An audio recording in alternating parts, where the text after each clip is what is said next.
నమస్తే. నేను మీ నారగోని. దేశంలో అతిపెద్ద మాఫియా ఏంటో తెలుసా? Medical mafia, pharma mafia. ప్రతి వ్యక్తి నుండి ఏదో ఒక సమయంలో ధనం లాగేసుకుంటుంది ఈ మెడికల్ మాఫియా, ఫార్మా మాఫియా.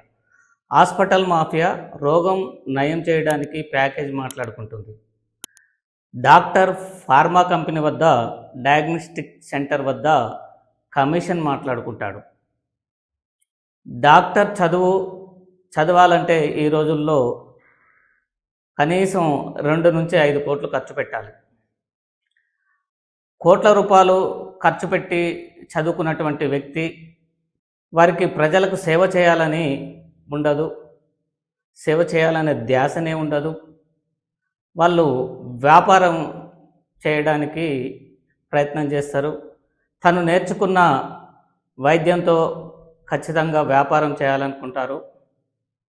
ఇక ఫార్మా కంపెనీ వాడు తన మందులతో రోగం నయం కావాలని అనుకోడు. రోగం నయమైతే తన వ్యాపారం దెబ్బతింటుంది కాబట్టి రోగి జీవితకాలం వరకు ఉండాలి, తన కంపెనీ మందులు ఎప్పుడూ వాడుతూనే ఉండాలని కోరుకుంటాడు. శాస్త్రవేత్త ఒక రోగం నయమయ్యే మందు కనుగొంటే దానిని బయటికి రానియరు. డాక్టర్ అనేవాడు ప్రస్తుతం ఎలా ఉన్నాడంటే, నేను 10 విల్లాలు కొనాలి, 100 ఎకరాలు కొనాలి, అవి ఫార్మా కంపెనీలు కొనివ్వాలి అంటే వారి ఫార్మా కంపెనీల మందులే ఈ డాక్టర్ గారు రాయాలి. ఇక తన ఇంటి ఖర్చులకు, తన ఇతర ఖర్చులకు,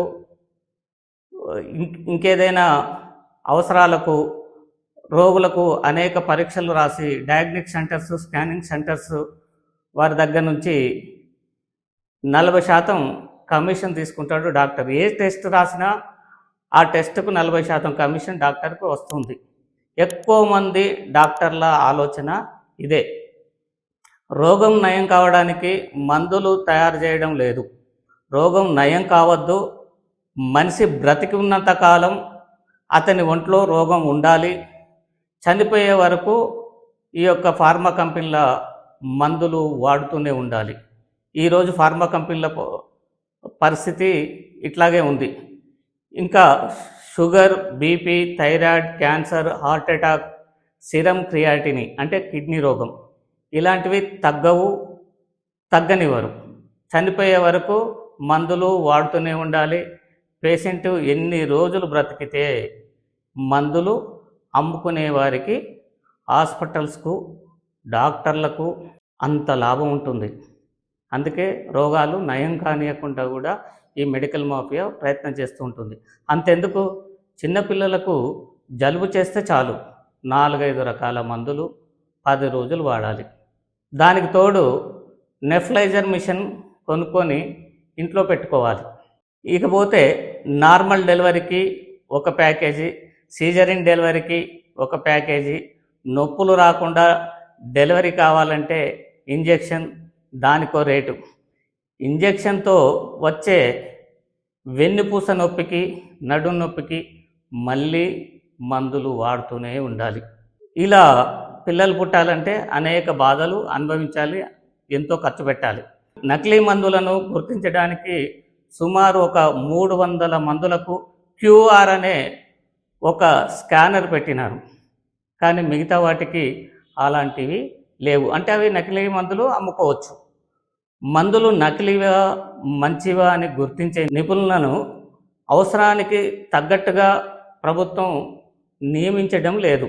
సైన్స్ అభివృద్ధి చెందింది, కానీ మనుషుల రోగాలు కూడా అంతే పెరుగుతున్నాయి. సిగరెట్ తాగితే క్యాన్సర్ వస్తుందని తెలుసు, కానీ సిగరెట్ని నిషేధించరు. గుట్కా తింటే క్యాన్సర్ వస్తుంది, కానీ గుట్కా అందరికీ అందుబాటులోనే ఉంటుంది. లిక్కర్ తాగితే లివర్ ఖరాబ్ అవుతుంది, కానీ లిక్కర్ని ప్రభుత్వమే అమ్ముతుంది, నిషేధించదు. లిక్కర్ ద్వారా చాలా లాభాన్ని ప్రభుత్వాలు పొందుతున్నాయి. డబ్బు ఉన్నవాడు ఒకడు 100 కోట్లు పెట్టి హాస్పిటల్ కడతాడు, నెలకు 100 కోట్లు సంపాదించాలని టార్గెట్ పెట్టుకుంటాడు. నెలకు 1,00,000 నుండి 3 లక్షల వరకు ఒక్కొక్క డాక్టర్కు జీతాలు ఇస్తూ వారికి నెలకు ఎంత సంపాదించాలి అనే టార్గెట్ పెడతాడు ఆ హాస్పిటల్ కట్టినటువంటి వ్యక్తి. వైద్య విద్యార్థులకు బోధనలో నాణ్యత తగ్గిపోయింది, ముఖ్యంగా ప్రైవేట్ కాలేజీలలో చదువుకునే వారికి. రోగి లక్షణాలను చూసి రోగాన్ని గుర్తుపట్టాలి, కానీ ఇప్పటి వైద్యులు రక్త పరీక్షల మీద, మూత్ర పరీక్షల మీద, స్కానింగ్ లాంటి వాటి మీద పూర్తిగా ఆధారపడి వైద్యం చేస్తున్నారు. దీనివల్ల పేషెంట్లకు ఖర్చు ఎక్కువ అవుతుంది.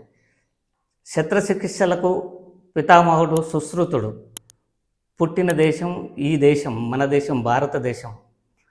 ఆస్ట్రేలియాలో మెల్బర్న్లోని రాయల్ ఆస్ట్రేలేషియన్ కాలేజ్ ఆఫ్ సర్జన్స్లో సుశ్రుతుడి విగ్రహం పెట్టుకున్నారు. ఘన చరిత్ర గల భారత వైద్య విధానాన్ని నాశనం చేసి పాశ్చాత్య అల్లోపతి వైద్యాన్ని వ్యాపారంగా మార్చుకొని రోగులని దోచుకుంటున్నారు ఇప్పటి వైద్యులు. అల్లోపతి వైద్యులు తమ అజ్ఞానం వలన తమకు తామే ఆధునిక వైద్యదారులుగా భావిస్తూ సహచర ఆయుర్వేద, నేచురోపతి, యునాని, హోమియో వైద్యులను ఆ యొక్క వైద్యాన్ని చిన్నచూపు చూస్తున్నారు, తక్కువ చేసి మాట్లాడుతున్నారు. అశాస్త్రీయ వైద్యం అని ముద్ర వేశారు.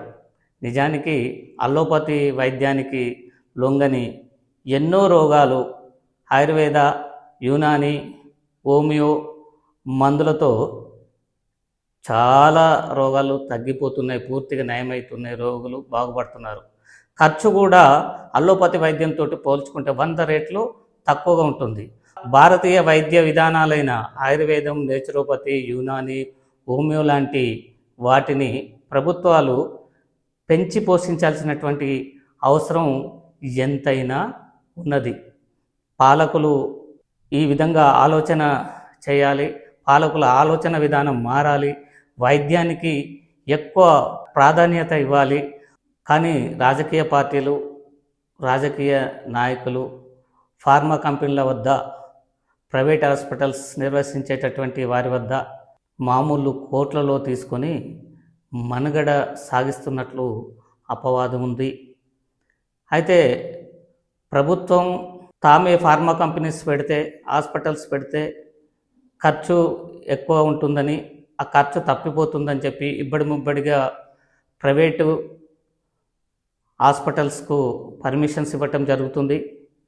స్వచ్ఛ భారత్ అని పిలుపునివ్వటం జరిగింది.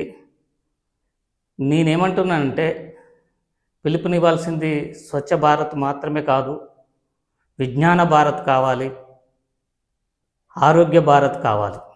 అప్పుడే ఈ దేశం బాగుపడుతుంది. ఈ దేశంలో ఉన్నటువంటి పేద మధ్యతరగతి ప్రజలు బాగుపడతారు. విద్యా వైద్యం కోసం ప్రతి కుటుంబము లక్షలాది రూపాయలు ప్రతి సంవత్సరం ఖర్చు పెడుతూ పేదరికంలోకి నెట్టబడుతుంది. ప్రజలు వైద్యం కోసం తిరుగుబాటు చేసే రోజులు రావాలని చెప్పి నేను కోరుకుంటున్నాను. మీ నారమణి.